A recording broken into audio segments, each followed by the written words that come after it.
Hello everyone.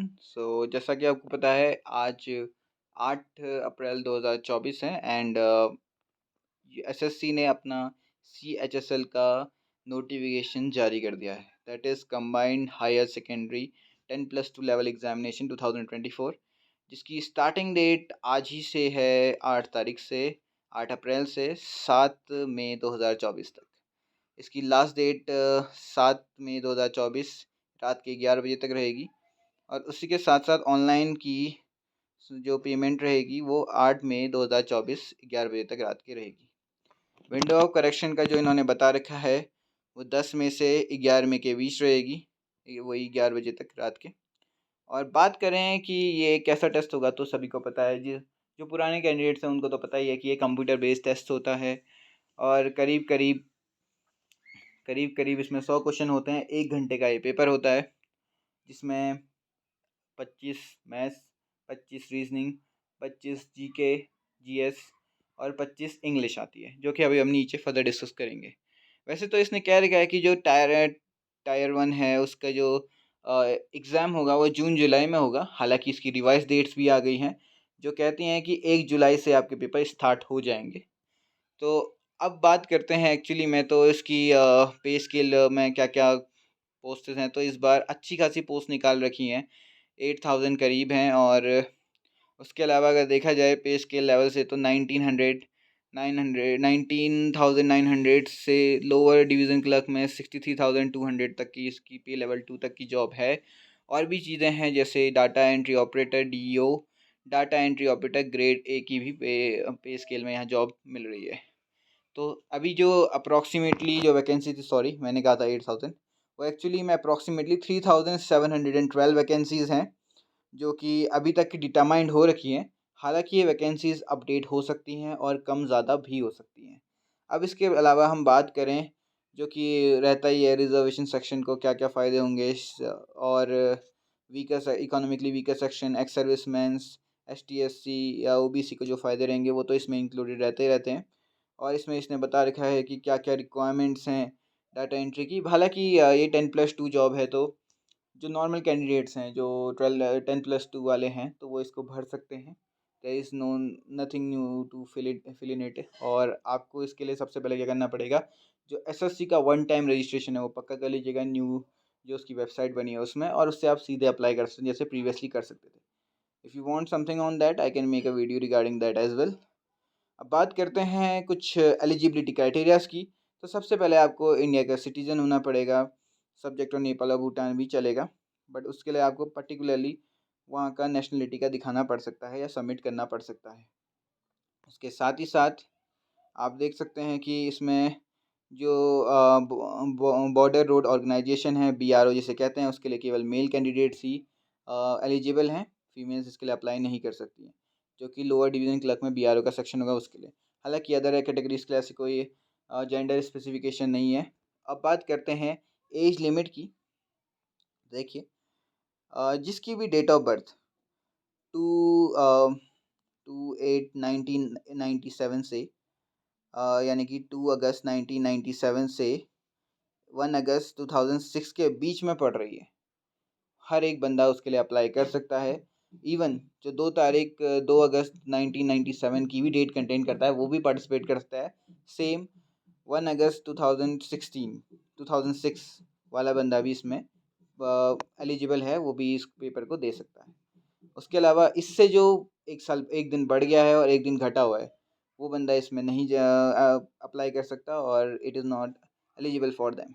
हालांकि कुछ अपर as की कुछ रिलैक्सेशंस होती हैं, जैसे एसटी/एससी के लिए 5 साल है, ओबीसी के लिए 3 साल है, पीडब्ल्यूडी अनरिजर्व के लिए पीडब्ल्यूबीडी अनरिजर्व के लिए 10 साल की है, वहीं ओबीसी के लिए 13 साल की है, एसटी/एससी के लिए 15 ईयर्स की है। एक्स सर्विसमैन वाले 3 ईयर्स की डिडक्शन है मिलिट्री सर्विस रेंडर से, जो उनकी एक्चुअल क्लोजिंग डेट है ऑनलाइन एप्लीकेशन में उससे।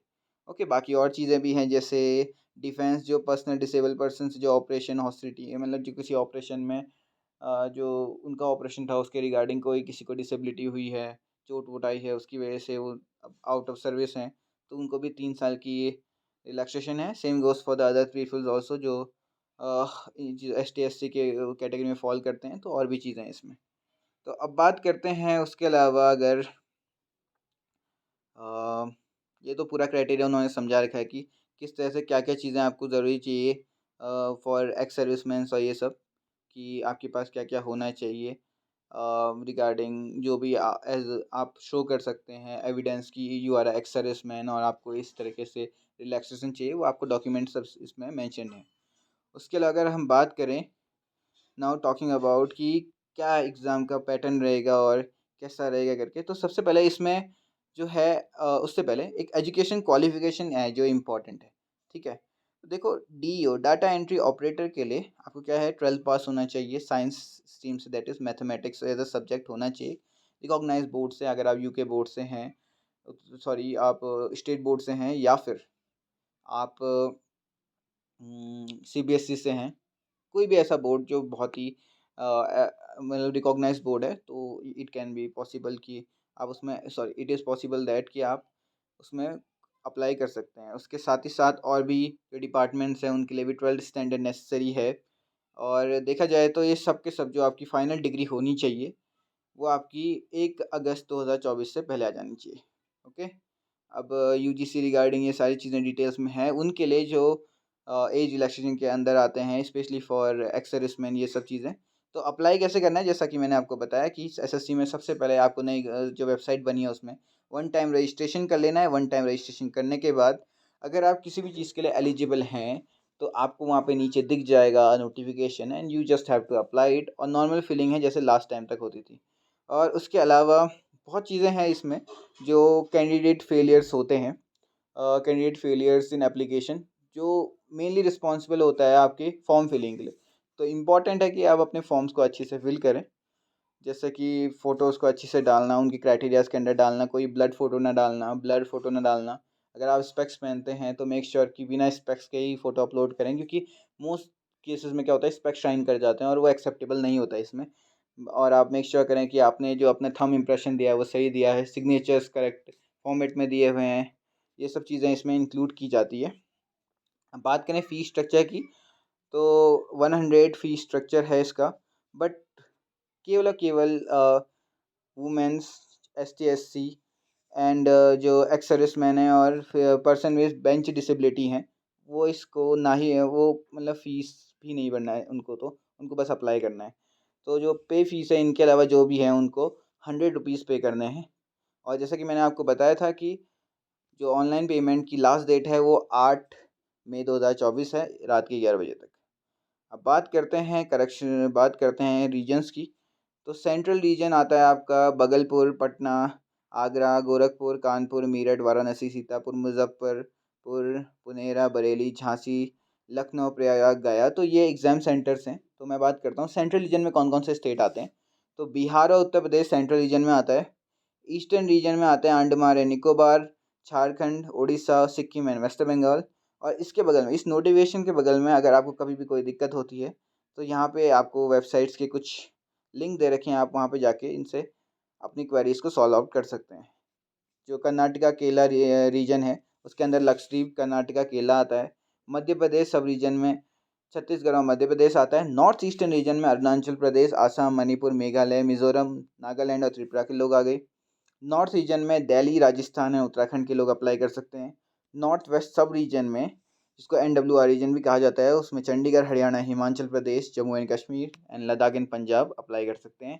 साउथ रीजन में Andhra Pradesh, Pondicherry, Tamil Nadu and Telangana. Western region में दादरा नागर हवेली, दमन दीव, गोवा, गुजरात एंड महाराष्ट्र।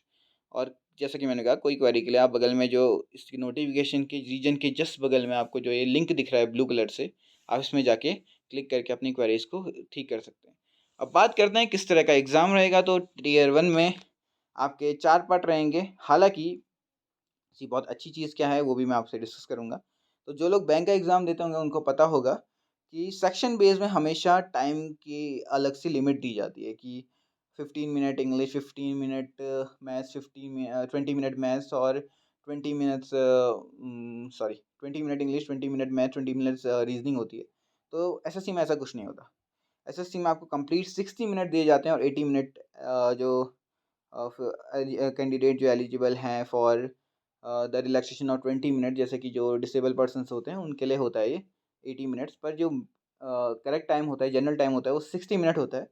तो 60 मिनट में आपको चारों सेक्शन करने हैं। अब वो आपकी स्ट्रेटेजी पे डिसाइड करता है कि आप किसको कितना टाइम दे सकते हो। और इसी में लोग सबसे ज़्यादा मैक्सिमम मार्क्स भी स्कोर कर पाते हैं। जैसे आप क्वांटिटेटिव एप्टीट्यूड में फुल मार्क्स स्कोर कर सकते हैं, अगर अगर आपने मैक्सिमम टाइम उसको दे दिया और अच्छे से टाइम मैनेजमेंट करके बाकी सेक्शंस को भी ठीक कर दिया, तो आप इस तरह से बहुत अच्छा स्कोर कर सकते हैं। सीक्वेंस में तो नहीं है, बट मैं आपको फिर भी बता देता हूँ। पहला सेक्शन इंग्लिश का है, जो 25 क्वेश्चन कंटेन करता है, 50 मार्क्स की, दैट इज़ एक क्वेश्चन 2 मार्क्स का होगा। जो जनरल इंटेलिजेंस है वो भी 25 क्वेश्चन कंटेन करती है। क्वांटिटेटिव एप्टीट्यूड स्किल भी आपकी 25 क्वेश्चन कंटेन करती है, और जनरल अवेयरनेस भी आपकी 25 क्वेश्चन कंटेन करती है। दैट इज़ टोटल 100 मार्क्स का पेपर होगा, 1 घंटे का आपको टाइम मिलेगा। नेगेटिव मार्किंग इसमें 0.5 की है, दैट इज़ एक क्वेश्चन गलत होने पे आपका आधा मार्क्स कट जाएगा, और सही होने पे आपको 2 मार्क्स मिल जाएंगे। अब बात करते हैं टीयर 2 की। टीयर 2 में आपके सब्जेक्ट्स कुछ इस तरह से होंगे कि पहला जो सेक्शन सब्जेक्ट होगा, उसमें आपको मैक्सिमम 1 आवर अलॉट होगा, ठीक है? 1 आवर, और जो 20 मिनट एक्स्ट्रा मिलते हैं वो उन कैंडिडेट्स के लिए जो कि फिज़िकली चैलेंज्ड है या डिसेबल हैं, ठीक है? तो 1 आवर के टाइम में क्या होगा, आपके 2 मॉड्यूल आएँगे इस सेक्शन 1 के अंदर। मैथमेटिकल एप्टीट्यूड, जो कि आपका क्वांटिटेटिव वाला एरिया आ गया, और दूसरा रीज़निंग वाला, जनरल इंटेलिजेंस। तो 30 क्वेश्चन इसमें टोटल होंगे, और 3 मार्क्स के वो होंगे ही। तो 180 का ये पूरा सेक्शन रहता है, 1 घंटे का टाइम आपको इसमें मिलता है। दूसरा सेक्शन जो होता है वो आपका फिर से इसी सेक्शन में आपका दूसरा सेक्शन कंटेन करता है इंग्लिश लैंग्वेज और कॉम्प्रिहेंशन का। इसमें 40 और 20 यानी कि 60 इंटू 3 180 मार्क्स का फिर से एक आपका सेम टाइम पीरियड पे सेक्शन 2 रहता है। इसमें भी आपको क्वेश्चन अटेंड करने पड़ते हैं, यानी कि 1 घंटे में लगभग आपको पूरा सेक्शन 1 एंड सेक्शन 2 कंप्लीट करना होता है। मतलब वही 60 मिनट इसमें भी आपको प्रोवाइड किए जाएंगे, 1 आवर दैट इज़। फिर उसके बाद जो आपका 15 मिनट का सेक्शन होता है, उसमें आपको कंप्यूटर का एक छोटा सा टेस्ट देना पड़ता है, जो कि 15 मिनट का होगा। कंप्यूटर के रिगार्डिंग क्वेश्चन पूछे जाएंगे आपसे, जो कि जैसे बैंक में पूछे जाते हैं वैसे आपके कंप्यूटर में पूछे जाएंगे। तो टोटल 2 आवर 15 मिनट का सेशन 1 होगा, जिसमें 3 सेक्शन होंगे। सेक्शन 1 मैथमेटिक्स और रीजनिंग का, फिर दूसरा सेक्शन होगा इंग्लिश और जनरल अवेयरनेस का, तीसरा होगा कंप्यूटर का। अब उसके बाद करते हैं जो सेकंड सेक्शन होगा, वो होगा आपका स्किल टाइप या टाइपिंग टाइप, जो इसमें आपके टाइपिंग टेस्ट होंगे। 15 मिनट का एक टाइपिंग टेस्ट होगा, और जो अपनी स्किल्स को दिखाना चाहता है वो इसमें आपका जो बेस्ड ऑन द डिफरेंट जिसको आपने अप्लाई किया होगा उसमें सब कुछ आ जाएगा। जैसे डीईओ के लिए स्किल टेस्ट हो गया, डिपार्टमेंट मिनिस्ट्री के जो जी पैराग्राफ्स इसमें प्रोवाइड करके आप ऊपर पढ़ सकते हैं। टाइपिंग टेस्ट के लिए 15 मिनट से 10 मिनट का आपको टाइम दिया जाएगा, उसमें आपको ये सब कुछ करना होगा। तो यहाँ पे एक जनरल इसमें बता रखा है ये सब चीज़ें कि क्या क्या होगा। तो देख सकते हैं आप, पहले सेक्शन में मॉड्यूल 1 और 2 होंगे, मैथमेटिक्स और रीजनिंग। दूसरे सेक्शन में होगा आपका इंग्लिश और जीके, एंड थर्ड सेक्शन में होगा कंप्यूटर नॉलेज, और उसी के सेकंड मॉड्यूल में होगा आपका स्किल टाइपिंग टेस्ट, जो 10 या 15 मिनट का होता है। तो इस तरह से आपके दो सेकंड टायर भी कंप्लीट हो जाएगा। उसके बाद सीधा आपका डॉक्यूमेंटेशन होगा। अगर आप क्वालिफाई कर जाते तो you will get a particular job based on your marks. अब बात करते हैं इसके आगे, तो फॉर्म कितने, इसका ये सब कुछ होगा। अब बात करते हैं इसके सिलेबस की, तो इंग्लिश में वही सिलेबस रहता है जो हर बार का है। Spotting error, fill in the blanks, synonym antonyms, और उसके साथ है spelling mistakes, idiom and phrases, one word substitution. जितनी भी चीज़ें आज तक कोर्स में बैंकिंग और एसएससी के पहले से थी, एज यूजुअल वही कोर्स है।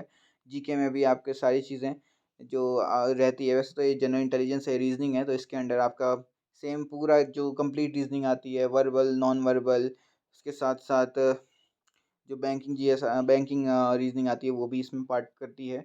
तो if you give the mock test you will understand that general intelligence that is reasoning बहुत इजी है वन टाइम अंडरस्टैंडिंग के लिए। अगर आप इसे प्रैक्टिस करेंगे तो ये इंप्रूव होते रहती है। क्वांटिटी एप्टीट्यूड का होल कोर्स रहेगा, number system, fundamental arithmetic operator, जो कि percentage, ratio, square root, average, interest सब कुछ आता है इसमें। अलजेब्रा है, ज्योमेट्री है, मेंसुरेशन है, ट्रिग्नोमेट्री एंड स्टैटिकल चार्ट, जैसे कि हिस्टोग्राम, फ्रीक्वेंसी, पॉलीग्राम, ये वाले चार्ट्स हो गए। उसके अलावा जनरल अवेयरनेस के जैसे कि आप जानते ही होंगे, हिस्ट्री, पॉलिटिक्स, जीएस में, ज्योग्राफी और इकोनॉमी और साइंस, साथ ही साथ कुछ स्टैटिक जीके भी आ जाती है, करंट अफेयर भी आ जाती है। तो ये सब चीज़ें इसमें इंक्लूड रहेंगी ही रहेंगी। बाई का जो टीयर 2 का जो है वो भी एज इट इज़ ही रहेगा, बस थोड़ा और डिटेल में रहेगा। जो चीज़ें अभी तक मेंशन थी वही आएंगी, और उस पे ही आपको काम करना पड़ेगा। So this was all about CHSL, and hope if you are applying for it, तो ये एक बहुत ही यूज़फुल इन्फॉर्मेशन है आपके लिए। Apply on it and start preparing, क्योंकि इसका जो एग्ज़ाम होगा वो 1 जुलाई के टाइम से शुरू हो जाएगा। तो thank you everyone once again.